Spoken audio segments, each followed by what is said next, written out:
সরাইলে আসন্ন শারদীয় দুর্গাপূজা উদযাপন উপলক্ষে মতবিনিময় সভা 2024 অনুষ্ঠিত।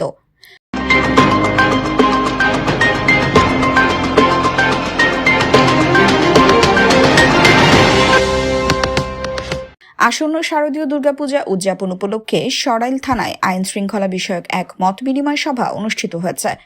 দিবসটি উপলক্ষে শনিবার বেলা 11টায় সরাইল থানা ভবনের দ্বিতীয় তলার সম্মেলন কক্ষে সনাতনী ধর্মাবলম্বী নেতাদের সাথে মতবিনিময় করেন সহকারী পুলিশ সুপার মোহাম্মদ রকিবুল হাসান ও সরাইল থানার ওসি মোহাম্মদ আব্দুর রাজ্জাক। সরাইল থানার second officer SI Rahman Khan পাঠানের সঞ্চালনায় ও সরাইল থানার অফিসার ইনচার্জ মোহাম্মদ আব্দুর রাজ্জাকের সভাপতিত্বে অনুষ্ঠিত সভায় প্রধান অতিথির বক্তব্য দেন জেলার সহকারী পুলিশ সুপার মোহাম্মদ রকিবুল হাসান।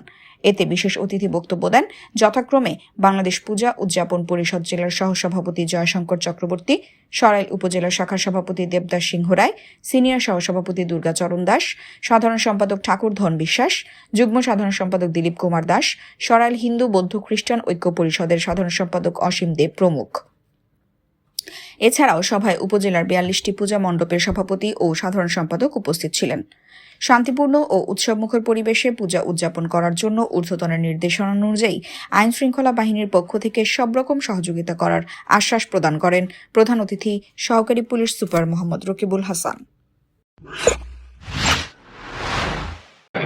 এটা আপনারা ইনশিওর করবেন, যারা ভলেন্টিয়ার থাকবেন তাদেরকে যে আইডি কার্ড যেন দেওয়া হয় বা এই ধরনের কোনো একটা কিছু যেন দেওয়া হয় এবং তাদের নাম্বারগুলি আপনাদের আমাদের কাছে দিয়ে যাবেন।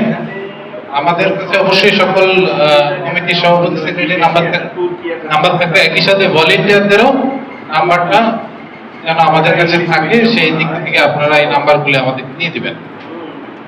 এবং একই সাথে আপনাদের কাছে যারা যে নাম্বারগুলি গুরুত্বপূর্ণ সেই নাম্বারগুলি আপনারা কালেক্ট করবেন।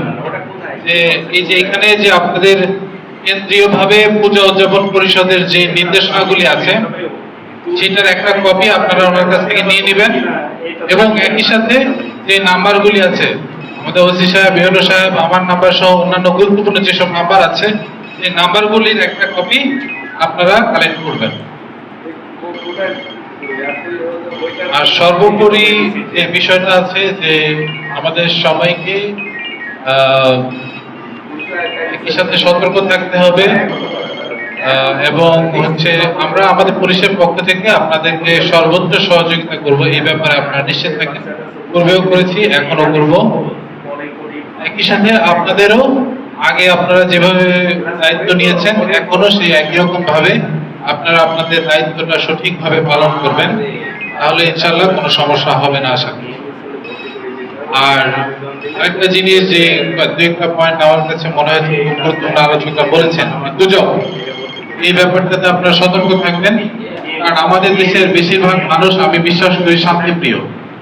দুই একজন দুষ্কৃতিকারী থাকতে পারে, তো এই দুই একজন দুষ্কৃতিকারীর জন্য যেন আমাদের এই শান্তিপূর্ণ পরিবেশ কোনোভাবেই বিঘ্নিত না হয়, এ ব্যাপারে আপনাদের সহযোগিতা আমাদের কাম্য। আমরাও একইভাবে সতর্ক থাকবো।